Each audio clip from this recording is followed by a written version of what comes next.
un detalle de lo que escribí antes sobre la distribución normal, esa densidad que escribí en realidad es la densidad cuando x es mayor a 0 o mayor o igual a 0. Para los negativos la densidad es 0 porque la distribución es 0, así que la derivada es 0. ¿Sí? Eso porque no lo escribí con llaves como suelo escribirlo, sino que escribí solo esa parte para que no piensen que es para todos los reales, que no tendría sentido por el logaritmo. Si es solamente para los positivos, para el resto es 0. O sea, el soporte es de 0 más infinito. Otra distribución de variable continua que seguramente recuerden, la tienen que haber visto en estadística 1 y 2 seguramente, es la distribución uniforme, que la representamos como x, u, a, b. A y b son los parámetros, pueden ser números positivos o negativos. Yo acá en los gráficos los puse como positivos, pero podrían ser uno negativo y otro positivo, podrían ser los dos negativos. Y es la distribución que me da una variable aleatoria cuya densidad sobre un cierto intervalo es uniforme, es siempre la misma, pero en ese intervalo fue el intervalo de 0. También existe lo que llaman la uniforme discreta, que es cuando uno tiene un rango, una aleatoria discreta con rango finito, es decir, no infinito, con una cantidad de elementos dada, y cada uno de esos elementos, en cada uno de los puntos del rango, la probabilidad es siempre la misma. Es decir, que si el rango tiene n elementos, en cada punto la probabilidad tiene que ser 1 sobre n. Por eso no tendría sentido en un caso infinito. O sea, existe la uniforme discreta, si en algún momento aparece la mencionaremos, pero sí por ahí es un poco más conocida la uniforme continua. La densidad es esta, donde esto no es ni más ni menos que un número. ¿Sí? Esto es en realidad, para un caso particular, si A y B son 2 y 5, esto es un tercio. ¿Sí? Es decir, es un cierto número en el intervalo, un número constante, por eso lo uniforme, y 0 fuera del intervalo. La distribución, cuando uno integra, queda de esta forma, que básicamente es una función que 0 hasta A crece linealmente desde A hasta B, yendo desde 0 hasta 1, y a partir de ahí se mantiene constante en 1. Todo eso ya lo saben. Estas son las fórmulas de la esperanza y la varianza. Y esta es la función general de momentos, que la traigo a colación en realidad para contestar ahora con un ejemplo, una duda que me hicieron sobre el ejercicio 3 de la guía de funciones generadoras de momentos. Fíjense que en realidad yo estoy diciendo que esta es la función general de momentos, y a veces si eso fuera completamente cierto, habría algo que está muy mal ahí. Porque, ¿cuál es el dominio de esta función? Paren el video un minuto y piénsenlo. Lo contesto. La respuesta es que el dominio de esto, así como está escrito, es todos los reales menos el 0. Y sabemos que si la función general de momentos hay un lugar donde siempre está definida, es en el 0 y vale 1. Con lo cual, en realidad, esta es la función general de momentos para t distinto de 0. Y obviamente, para t igual a 0, vale 1 como cualquier expresión de la forma esperanza de a la t por x. Siempre en 0 vale 1, eso no hay duda. Entonces, en realidad, la función general de momentos es una función definida por partes. Lo que yo les voy a mostrar es cómo derivo esta FGM para un caso particular, para ser fácil y no complicar las cuentas. Quiero ir a lo importante, a lo teórico de cómo derivar. Voy a suponer un uniforme 0,1 y voy a buscar la esperanza y la varianza, que según esto, para una 0,1 deberían dar 1 medio y 1 sobre 12. ¿Estamos de acuerdo? Entonces, voy a borrar y voy a hacer esa cuenta. Y la misma idea de lo que voy a aplicar acá es lo que habría que hacer en el ejercicio 3 de la guía de funciones generadoras de momentos. ¿Sí? Entonces, supongamos que tenemos una uniforme 0,1 y queremos hallar esperanza y varianza. Que ya sabemos, por la fórmula tiene que dar 1 medio y 1 sobre 2. Pero hagamos la cuenta. Por empezar, ¿cómo es la FGM de una uniforme 0,1? ¿Sí? Bueno, era e a la b por t menos a la a por t, así que es e a la 1 por t menos e a la 0 por t, o sea, e a la 0, que es 1, sobre t por b menos a, que es 1 menos 0, que es 1. O sea, que sería esto, y de vuelta, la aclaración es que en realidad es esto para los t distintos de 0 y 1 para t igual a 0. Entonces, primera cuestión, ¿cómo voy a buscar la esperanza? Bueno, la esperanza es m1. La esperanza es el momento natural de orden 1. Entre otras cosas, ¿sí? Entonces, ¿cómo hago para calcular la M1? Bueno, todos sabemos que si esta función es derivable en 0, su derivada en 0 me da precisamente M1. Entonces yo debería calcular la derivada de la función general de momentos en 0. ¿Cuál es el problema que tengo acá? Digo, prueben si quieren hacer algo, a ver si le encuentran la derivada, a lo mejor alguien ya se dio cuenta cómo se hace. Bueno, el problema es que la tengo definida por partes a la función y precisamente en el 0 es donde cambia la definición. El valor de la derivada de una función tiene que ver no solamente con lo que le pasa a la función en 0, sino también con lo que le pasa un poco a la izquierda y un poco a la derecha, ¿sí? Porque tiene que ver justamente con el límite del cociente incremental cuando t tiende a 0 y también con lo que le pasa en 0. ¿Sí? Ahora vamos a ver la fórmula. Pero en estos casos en los que la función está definida por partes y la definición cambia justamente en el punto donde yo quiero calcular la derivada, no me queda otra que usar la definición de derivada. O sea, la conclusión es, en este caso hay que usar la definición de derivada, no puedo hacerlo usando reglas de derivación. Si yo quisiera la derivada del 3, no tendría ningún problema. ¿Sí? Derivo esto, porque el 3 básicamente cae en esta parte, y lo que está un poco a la izquierda y un poco a la derecha del 3 también cae en esta parte, así que derivo esto usando la regla del cociente y lo que haga falta y evalúo en 3 y va a salir la derivada en 3. Pero justo para la derivada en 0, que es la que yo necesito, no me queda otra en este caso que hacer la derivada por definición. ¿Cómo sería la derivada? Bueno, entre las dos diferentes maneras de escribirlo, lo que podría decir es que tengo que hacer el cociente incremental, que es mx de t menos mx de 0 sobre t menos 0, y tomar el límite cuando t tiende a 0. Bueno, ¿qué me da esto? Esto va a ser el límite cuando t tiende a 0 de la función que ahora de momentos, que si estoy tomando el límite cuando t tiende a 0, no estoy considerando justo el valor t igual a 0, es decir, que voy a ir acá. Si tuviera esto definido a la izquierda de una manera y a la derecha de otra, tendría que además hacer límites por izquierda y por derecha para poder hacer el cálculo y ver si coinciden. Pero entonces va a ser el límite de e a la t menos 1 sobre t, eso es mx de t. Mx de 0 sí, la función evaluada en 0. ¿Cuánto de 0? 1. Y aunque esto no lo tuvieran escrito, como no está escrito de hecho en el ejercicio 3 que les digo, que es para otra función generadora, no para este, igual ya sabemos que en t igual a 0 da 1, eso no cambia nunca. Así que es esto, menos 1 sobre t menos 0 que es t. ¿Ok? Y ese es el límite que tengo que calcular. Obviamente, en principio siempre que escribo el límite de un cociente incremental, esto va a dar un 0 sobre 0, como mínimo. Y de hecho el 0 sobre 0 me agarra temprano, me agarra acá. Porque e a la 0 tiende a, e a t tiende a e a la 0, que es 1, menos 1, 0, abajo tiende a 0, o sea que ya empecé mal. Vamos a tratar de reescribirlo un poco. En principio, esto de arriba sería e a la t menos 1 menos t sobre t. Sobre t, y al estar sobre t y de vuelta sobre t, como está que este 1 sobre t yo lo podría pensar, este sobre t, acá que lo podría pensar como que estoy multiplicando por 1 sobre t. Así que acá queda un t al cuadrado. Piénsenlo, a ver si no se entendió mucho la parte algebraica. Lo que sí me estoy comiendo acá es que esto es un límite. ¿Sí? Así que esto es el límite cuando t tiende a 0. Y bueno, esto va a seguir dando 0 sobre 0 porque no hice más que reescribirlo un poco sin sacar nada de las cosas que están haciendo que sea 0. ¿Sí? Esto da e a la 0, 1, menos 1, 0, menos 0, 0, y acá 0 al cuadrado, 0. Puedo buscar diferentes maneras. Acá lo fácil es hacer L'Hopital. Como tengo un 0 sobre 0, puedo hacer L'Hopital, y entonces voy a hacer que esto, por la regla de L'Hopital, lo voy a aclarar acá, es el límite cuando t tiende a 0 de la derivada de lo de arriba sobre lo de abajo. Ojo, esto hay que chequearlo siempre. Uno a veces se entusiasma con L'Hopital y empieza a derivar diciendo, bueno, así se va todo. Y no, digo, para que se pueda aplicar la regla de L'Hopital tengo que tener 0 sobre 0 o infinito sobre infinito. Si ahora no me llega a quedar una determinación, no tiene sentido aplicar de vuelta la regla de L'Hopital. Primero, porque no hacía falta, porque si no hay una determinación quiere decir que puedo dar la respuesta. Y segundo, porque me va a llevar a una conclusión probablemente equivocada, porque si no se da la condición esa, nadie me garantiza que el límite que me queda cuando derive arriba y abajo sea el mismo. Entonces, eso hay que chequearlo cada vez. Entonces, yo hago la derivada, que me da e a la t menos 1, porque este 1 se va, abajo me da 2t, y ahora chequeo qué tengo. Si tengo una indeterminación de vuelta, veo qué hago. Pero si no, sigo. Si no, doy la respuesta y ya.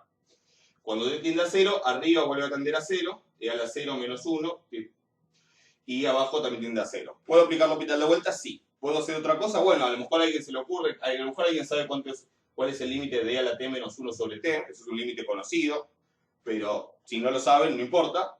Puedo hacer L'Hopital de vuelta, porque se da la condición, y esto es el límite cuando t tiende a 0 de e a la t sobre 2. ¿Cuánto? ¿Hago L'Hopital de vuelta? No. ¿Sí? Porque tengo que chequear qué pasa ahora. Cuando t tiende a 0, arriba tiende a 1, abajo tiende a 2, el límite tiende a 1 medio. Que de hecho es lo que sabíamos que tenía que dar porque esto es M1, que es la esperanza. ¿Estamos de acuerdo? ¿Sí? Espero que se haya entendido. A todo esto quiero agregar una cosa más. Si yo quiero la varianza, les dejo para que terminen las cuentas ustedes, ¿sí? Pero sí quiero aclarar algo importante. Si yo quiero hacer la varianza, ahora tengo que buscar M2, que es la derivada segunda de m de x en 0. ¿Sí? Obviamente M2 no es la varianza, acuérdense, digo, cuando digan A no me dio 1 sobre 12, al resultado de M2 le van a tener que restar M1 al cuadrado, o sea, un cuarto, y ahí les debería dar 1 sobre 12. Los voy a dejar para que completen las cuentas. Pero ojo, ¿cómo hago para hacer la derivada segunda? Uno dice, bueno, derivo la derivada primera. Perfecto. Pero ojo con esto. La derivada primera no es un medio, no es una función constante un medio. O sea, no se les ocurra decir, derivo un medio me da 0. ¿Sí? Porque este un medio es la derivada ¿dónde? Es la derivada en 0. ¿Sí? Nada más. Es decir, yo ahora quiero, en vez de la función generadora, quiero la derivada. Yo sé que la derivada en 0 vale un medio. Y es lo único que sé. No sé cuánto vale fuera del un medio. Entonces también tengo que calcular cuánto vale la derivada fuera del un medio. Si fuera t igual a 0, en t distinto de 0. Para eso tengo... ¿Y cómo hago eso? Bueno, ahora sí por definición. Porque yo lo borré recién, pero ya vimos que en los t distintos de 0, la FGM, la m, era esto. ¿Sí? Era t menos 1 sobre t. Entonces, en los t distintos de 0, la derivada sigue manteniendo... Digamos, si yo quiero calcular la derivada en cualquier punto que sea distinto de 0, estoy parado en esta parte. Y además cuando me muevo un poquito a la derecha y un poquito a la izquierda, sigo parado en esa parte. Entonces tiene sentido mirar solamente esto. No hace falta mirar lo que pasaba en el 0. Entonces lo que voy a tener que hacer es hacer esta derivada, que va a ser e a la t por t menos e a la t menos 1 por 1 sobre t al cuadrado. Después escribanla de la manera más cómoda posible porque van a tener que hacer cuentas con esto. ¿Sí? Pero básicamente va a ser... La derivada es esto en t distinto de 0 y en 0 es un medio, que lo calculé antes. Y ahora vuelvo a usar la definición de derivada en 0 para calcular la derivada de m', que me va a dar la derivada segunda, que es la que quiero. Prueben de hacerlo, se los digo como ejercicio, si no después me lo consultan, pero deberían llegar a que m2 da, bueno, un cierto número, van a tener que hacer L'Hopital, probablemente no 2 veces, sino tal vez 3, no sé, no estoy seguro, creo que sí. Pero van a llegar a un número que, bueno, cuando lo combinen con este otro resultado, debería llegar a esa varianza de 1 sobre 2. ¿Sí? En el ejercicio 3 de la práctica de FGM se da una situación muy similar, con otra FGM, que no es de un uniforme, pero pasa algo bastante parecido. Espero que eso les ayude a resolver esos ejercicios. Otra distribución que seguramente vieron en estadística 2, y si vieron estadística bayesiana, seguro la vieron porque es muy útil en estadística bayesiana, pero también sirve para otras cosas, es la distribución beta, también es de variables aleatorias absolutamente continuas. El detalle por ahí de la beta, distinto a la mayoría de las que vimos, no todas, pero la mayoría, es que el soporte es el intervalo 0,1, nada más. ¿Sí? Toda la distribución está concentrada en el intervalo 0,1 y es 0 fuera de ese intervalo. Por eso es útil, bueno, para representar distribuciones que tengan la propiedad de que la variable toma valores en ese intervalo. Obvio que si no fuera el intervalo 0,1 mediante alguna transformación, y fuera otro intervalo, mediante alguna transformación se puede correr, pero la base va a estar en lo que pasa acá en el intervalo 0,1. De hecho, ya vimos la uniforme que también toma valores en un intervalo específico. Yo acá de vuelta puse una constante porque ahora vamos a ver cuánto vale esa constante para de vuelta no perder de vista lo que le pasa al gráfico de la densidad viendo el choclo que puede aparecer ahí adelante. ¿Sí? Pero es una distribución de dos parámetros positivos que los vamos a llamar alfa y beta. Y el nombre obviamente le viene de que guarda alguna relación con la distribución beta. Si mal no recuerdan, esta expresión aparecía cuando uno definía la función beta. Lo mismo pasó con la gamma. ¿Sí? La expresión que definía la función gamma aparecía, o una muy similar, cuando vimos la distribución gamma. Pero son cosas diferentes. Una cosa es la función beta, una función de dos variables, como las de análisis 2. Otra cosa es la distribución beta, que es una distribución de probabilidad de variables continuas, absolutamente continuas y a dos parámetros. Pero para ver, antes de ver cuál es la constante esta que falta ahí, para ver las formas que puede tomar, que son justamente muy variadas, y eso es muy útil porque me dice que me va a permitir modelizar muchas cosas diferentes. Fíjense que, yo acá puse algunos ejemplos nada más de los posibles, pero si alfa es mayor a 1 y beta es mayor a 1, tanto el exponente de la x como el exponente del factor 1 menos x son positivos. ¿Sí? Son 0, algo, o 1, o 2, algo, o 5, lo que sea.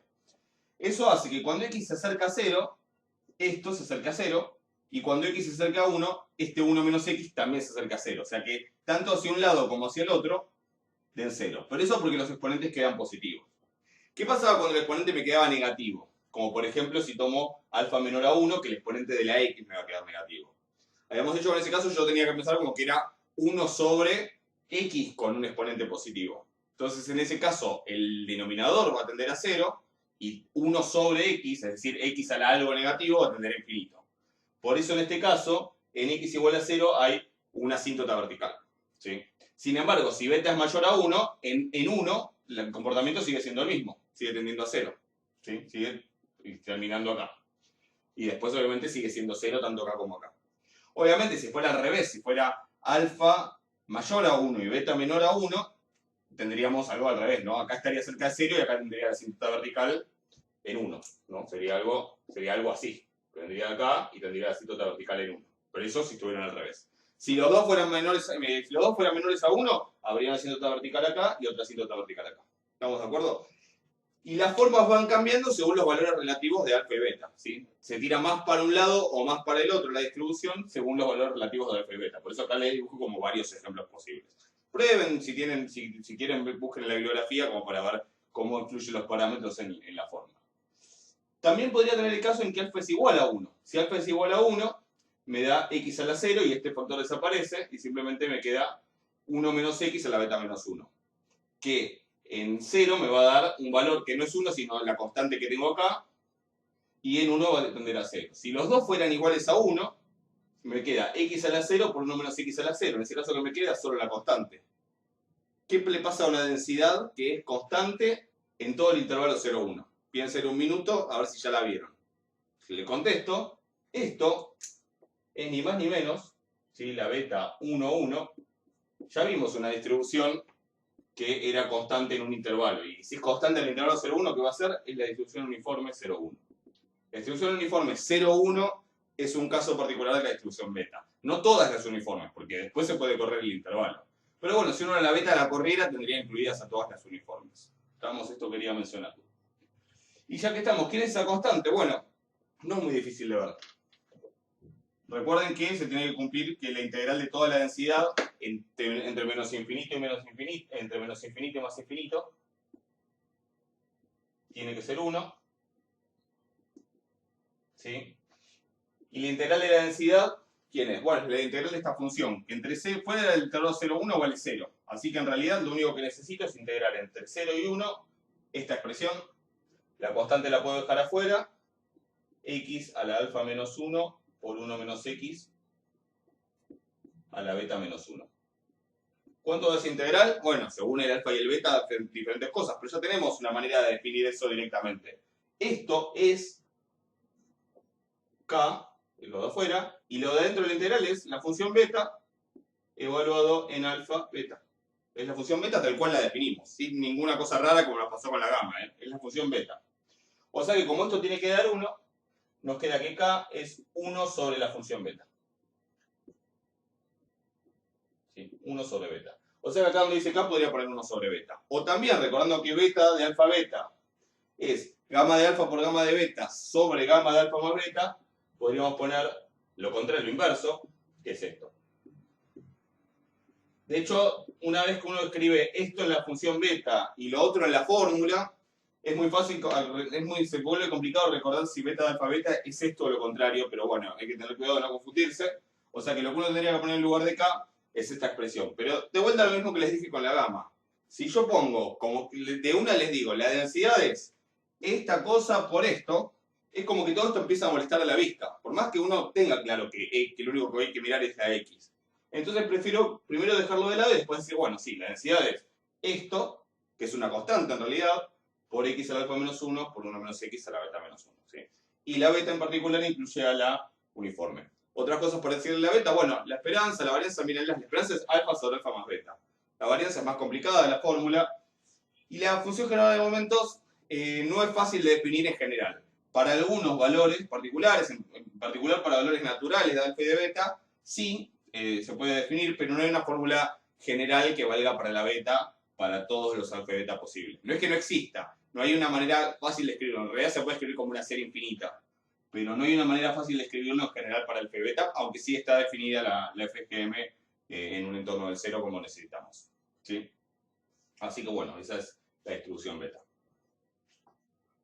Ahora les voy a comentar sobre una distribución que aparece mencionada en el ejercicio 11 de la práctica de funciones generadoras de momentos, que es como la distribución de Laplace, también se llama distribución doble exponencial, ahora van a ver por qué, pero es por la forma básicamente, que es una distribución que es sutil, como todas. ¿Por qué? Bueno, por varios motivos. Uno de ellos es que tiene las colas más pesadas que la normal, es decir, que es una distribución con kurtosis mayor a 3, y bueno, por lo tanto, como todas las que tienen kurtosis mayor a 3, puede ser útil para, en ciertas situaciones para modelizar fenómenos donde los valores extremos tiendan a ocurrir con más frecuencia de lo que uno esperaría en una distribución normal. La notación es esta, donde tiene un único parámetro que es lambda, que es mayor a 0. También existe la distribución de Laplace con un parámetro de posición, es decir, desplazada. Eso pasa con casi todas las distribuciones que les estuve mencionando, en realidad. Todas las que, como la gamma, todas esas que están como siempre confinadas al mismo intervalo, la exponencial, la gamma, la beta. En realidad también uno les podría agregar un parámetro de posición que las desplace, bueno, y eso básicamente lo que hace es correr toda la densidad para un lado o para el otro. Eso es algo que en algunas situaciones también es útil y por ahí en algún modelo que veamos aparece esa cuestión. Pero la básica, la doble exponencial básica es esta, que está centrada en 0. La densidad es lambda sobre 2 por e a la menos lambda módulo de x. Cuando tengan dudas en los ejercicios, ¿qué hago con el módulo? Que es una técnica, una duda muy común a la hora de integrar, por ejemplo, cómo se integra algo con módulo. Recuerden que el módulo simplemente es una función de vuelta, definida por partes. El módulo de x es x para los positivos y menos x para los negativos. Igual lo ponen donde quieran, ¿sí? O sea que en realidad si quieren integrar esto, lo que tienen que hacer es integrar esto mismo sin el módulo en los positivos, más la misma integral en los negativos, pero en vez de módulo de x hay que poner menos x. O sea que quedaría menos lambda por menos x, que es simplemente lambda por x, ¿sí? Eso básicamente en relación a lo que les voy a comentar ahora. El gráfico, cuando uno lo ve, es básicamente en los positivos es como una exponencial decreciente y en los negativos es una exponencial creciente. En realidad, si uno siguiera este tramo, seguiría así como una exponencial, y en los positivos seguiría así la otra, ¿sí? Como una exponencial que crece. Pero bueno, simplemente esta parte porque se llama doble exponencial. En el ejercicio 11, el punto A pide encontrar la FGM, la función de cumulantes y también la esperanza y varianza, que una vez que uno tiene eso salen fácil. No les voy a hacer la cuenta, pero lo que sí les voy a decir es, primero, que tengan en cuenta eso que dije, que el módulo hay que pensarlo como una función por partes, que es una cosa para x menor a 0 y otra cosa para los x mayores a 0. Si tienen dudas, bueno, después lo veremos, pero es algo con lo que se van a cruzar, o sea que tienen que practicarlo. Y que la función general de momentos, la respuesta sería esta, si da lambda cuadrado sobre lambda cuadrado menos t cuadrado, que está definida en el intervalo menos lambda lambda. Como lambda es un parámetro positivo, esto es un intervalo que contiene al 0, así que está todo bien, digamos. Esta FGM es de las que sirven, digamos, o por lo menos de las que están bien definidas en nuestros términos. Así que a partir de ahí, digamos, prueben de hacerlo y chequen a ver si les da eso. Lo que sí voy a hacer es probar el punto B, ¿sí? Para ver cómo el FGM me sirve para probar muchas propiedades, como para otro ejemplo, usando este resultado, ¿sí? Porque el punto B lo que me dice es que si x e y las dos son variables aleatorias independientes con distribución exponencial lambda, y son independientes, ¿no? Hay que probar que la variable aleatoria x menos y, que la llamamos z, creo que sí figura en el ejercicio, tiene distribución de Laplace. O sea, básicamente, ¿qué es una distribución de Laplace o doble exponencial? Es la diferencia entre dos variables exponenciales del mismo lambda independientes. Y fíjense que lo que hay que hacer para eso, bueno, es buscar la FGM de z. Busco la FGM de z como diciendo, bueno, es la FGM de x menos y. ¿Tenemos algún resultado para resta de variables independientes? Tenemos para suma. Para suma es el producto. Para resta, ¿qué será? Piensen un segundo, les doy la respuesta. No es el cociente. Si pensaron eso, no es el cociente. En algunos casos hay que dividir, pero justamente van a ser en casos donde no son independientes. Eso después, en algún momento, por ahí nos lo cruzamos. Pero no es el producto, no es el cociente, no funciona así. Lo que uno tiene que hacer cuando uno tiene una resta es pensar que la resta es una suma en realidad, es x más menos y. O sea que en realidad esto es como esto es x más menos y, eso va a ser el producto de la función generadora de momentos de x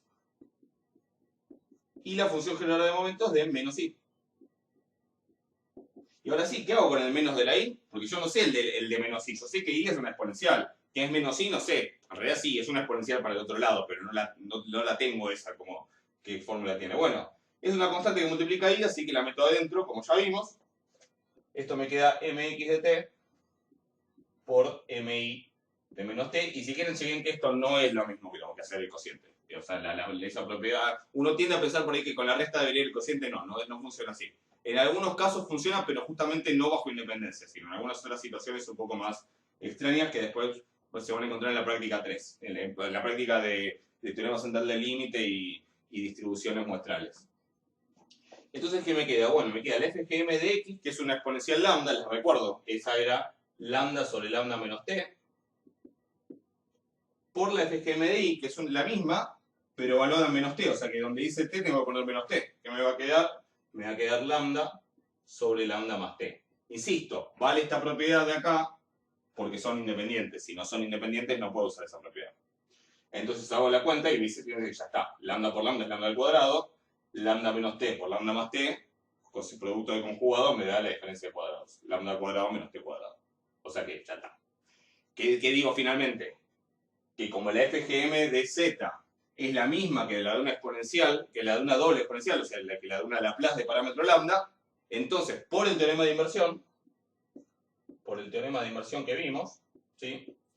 Tenemos que z sigue una distribución de Laplace de parámetro lambda. Pero insisto, sin ese teorema de inversión no podríamos hacer nada, porque yo solo podría decir, z tiene la misma FGM que tienen las variables aleatorias con distribución de Laplace. Eso, sin el teorema de inversión, eso no me garantizaría que z tiene distribución de Laplace. El teorema de inversión es el que me garantiza que la distribución de z es una distribución de Laplace. ¿Estamos de acuerdo? Y para terminar vamos a mencionar tres distribuciones que ya las conocen, las usaron seguramente en estadística 1 y 2, que suelen aparecer en el contexto en el que uno toma muestras de una distribución normal y hace ciertas cuentas, calcula ciertos estadísticos sobre esas muestras y aparecen la chi cuadrado, la t y la f, la t de Student y la f de Snedeker, que obviamente ya las conocen. Pero para recordar un poco de qué se tratan y fijar algunas ideas. La chi cuadrado, ¿sí? Hay por principio dos maneras en las que uno lo podría definir. Yo voy a decir lo siguiente. Si z1, z2, zn son normales estándar, tienen que ser normales estándar, si no lo que va a surgir es como una variante de la chi cuadrado, pero no importa. Tienen que ser normales estándar independientes, esto es importante. Si no son independientes, lo que voy a decir es mentira. Entonces la variable x, que es z1 cuadrado más z2 cuadrado, o sea, las elevo todas al cuadrado y las sumo, se dice que tiene distribución chi cuadrado con n grados de libertad. Y esto es la definición. ¿Sí? Ahora, ¿cuál es la densidad de eso? ¿Qué forma tiene? Bueno, en principio lo que uno puede probar es esta propiedad que está en la guía de distribuciones muestrales, ¿sí? En la guía de repaso de distribuciones muestrales. Uno puede probar que si z es una normal estándar, una normal 0,1, entonces z al cuadrado, la variable, llámenla si quieren x, la variable x igual z al cuadrado, tiene una distribución gamma con parámetro alfa igual a 1 medio y lambda igual a 1 medio. O beta igual a 2 si usan la otra parametrización de la gamma. ¿Sí? ¿Y eso qué prueba? Bueno, usando otra propiedad que está en la práctica de funciones generadoras de momentos, que me dice que si sumo gamas independientes con el mismo lambda, lo que me queda, la suma que me queda es una nueva aleatoria también con distribución gamma, el lambda es el mismo, y el alfa es la suma de los alfas individuales. Entonces, si cada una de estas es una normal estándar al cuadrado, cada una de estas es una gama 1 medio 1 medio. Como son independientes, si sumo una gama 1 medio 1 medio con otra gama 1 medio 1 medio con otra y así, lo que me queda, ¿sí? Es una gama donde el lambda va a ser 1 medio y el alfa va a ser 1 medio más 1 medio más 1 medio n veces, o sea, n por 1 medio, n sobre 2. O sea que en realidad, cuando yo digo que esto tiene una distribución chi cuadrado con n grados de libertad, también puedo probar que la distribución de eso es una gama n sobre 2 igual a un medio. O sea que la gama, la y cuadrado con n grados de libertad es exactamente lo mismo que la gama con alfa igual a n sobre 2 y lambda igual a un medio, o beta igual a 2. ¿Sí? Podría haber definido al revés, podría haber dicho y cuadrado, que creo que así está en la guía de hecho, y cuadrado con n grados de libertad es simplemente esto, la gama n sobre 2 y un medio, y probar que entonces esta cosa, en vez de poder decir que esto es una definición, decir que es una propiedad, que esta expresión tiene una distribución y cuadrado con n grados de libertad. Pero no importa, es lo mismo. La y cuadrado es un caso particular de la gama.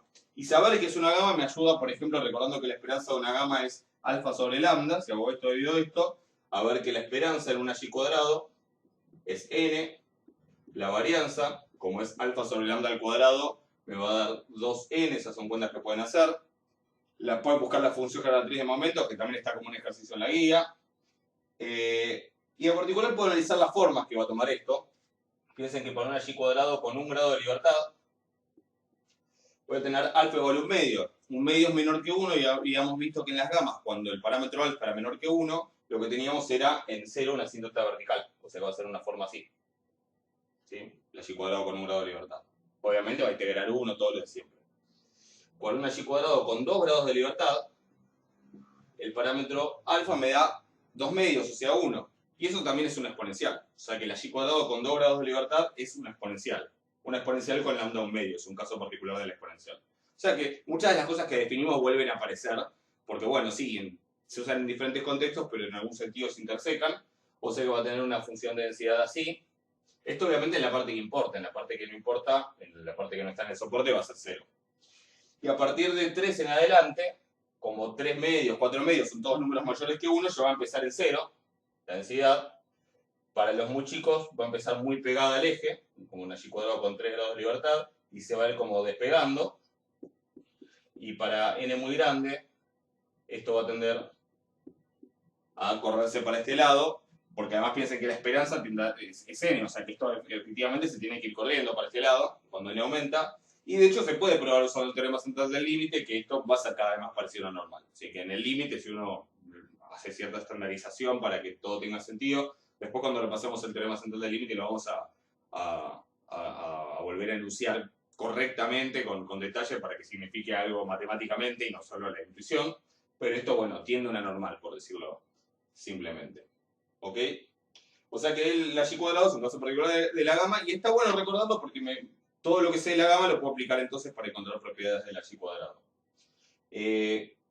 Las otras dos que aparecen son la t y la f, vamos a recordar un minuto de qué se trataba. ¿Sí? Así ya completamos todas estas distribuciones que estuvimos viendo. La y cuadrado y la f, ¿cómo se definían? Bueno, la t se definía en base a dos variables. Si yo tengo dos variables, una normal estándar y otra y cuadrado con n grados de libertad, que además son independientes,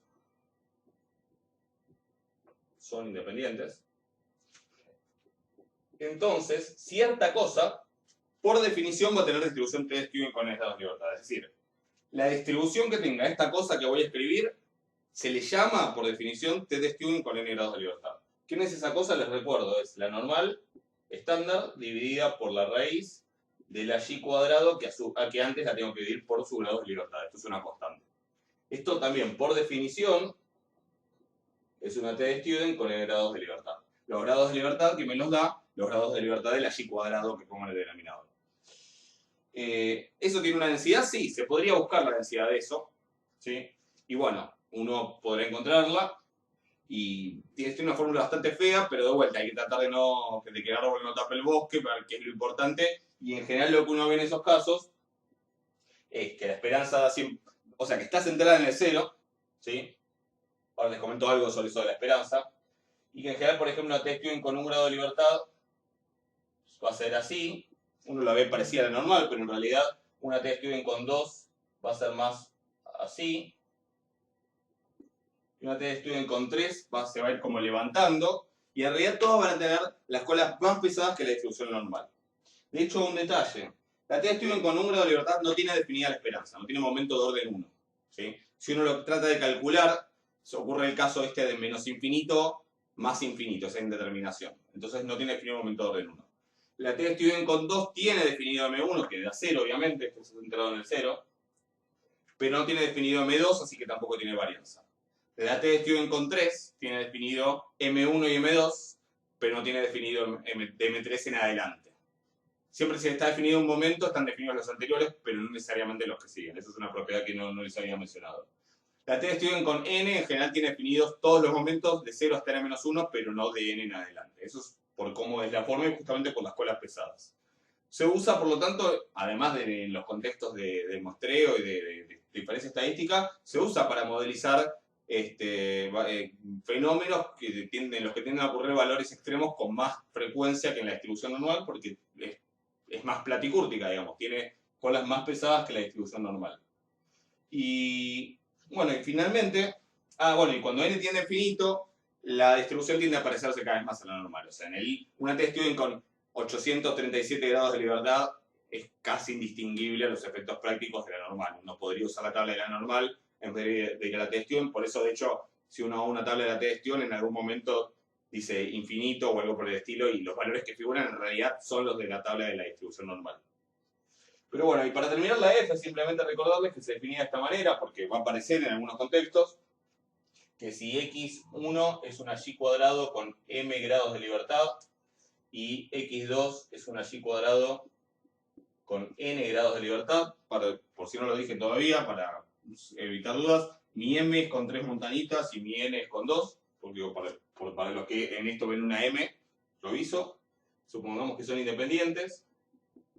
Si a alguien se le ocurre armar esta cosa, x1 sobre m sobre x2 sobre n, eso también por definición tiene una distribución que se llama f de Snedeker con m grados de libertad en el numerador, obviamente porque está arriba, n grados de libertad en el denominador, obviamente porque está abajo, ¿sí? Y de vuelta, eso es por definición, y también tiene una función de densidad, una función de distribución, cierta esperanza, cierta varianza. Saben que en general las formas son así, pero también podría tener una asíntota, vertical. Hay diferentes formas, en realidad, dependiendo de cómo sean los grados de libertad de m y de n, ¿sí? Pero bueno, uno, como para saber una forma genérica, suele ser este dibujito, pero puede tener otras formas, ¿sí? En todos los casos uno podría decir, la densidad, la distribución de Stuyven es la que tiene tal densidad, y después probar que esto tiene distribución de Stuyven. Y la densidad de Snedeker es la que tiene tal densidad, y después probar que esto tiene efectivamente distribución de Snedeker. Pero son, digamos, son elecciones didácticas, si se quiere. Es lo mismo, en el fondo, y es completamente equivalente. El otro comentario que quiero hacer es que en todos los casos estos supuestos de independencia hay que tenerlos presentes, porque es muy fácil decir, esto es T de Stuyven, y no ponerse a chequear si las variables con las que estoy trabajando son independientes. Y bueno, finalmente con esto cerramos este catálogo, digamos, de distribuciones. No quiere decir eso que no vayan a aparecer otras más adelante, pero digamos de las que más o menos la mayoría ya seguramente las habían visto, tal vez algunas no, pero es importante que las tengan presentes y que realmente se espera que de este curso se lleven también esto, además de todo lo que viene más adelante.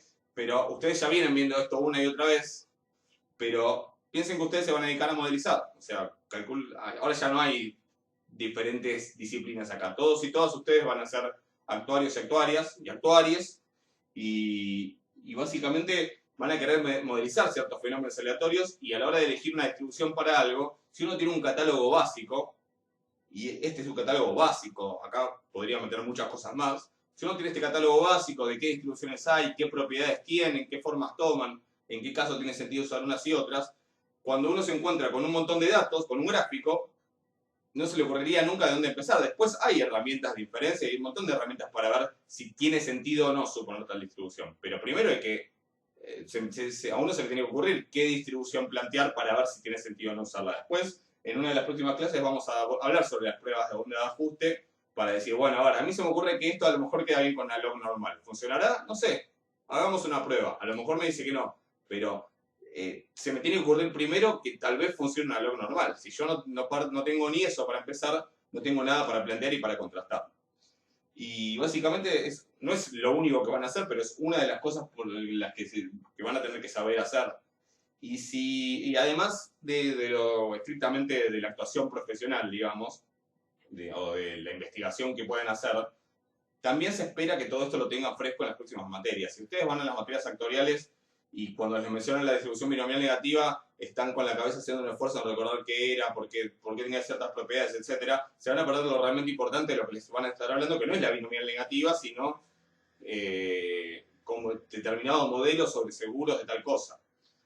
Entonces, esto, digamos, si bien es como muy básico a esta altura de la materia, vamos a ver muchas cosas más y muchas más complicadas.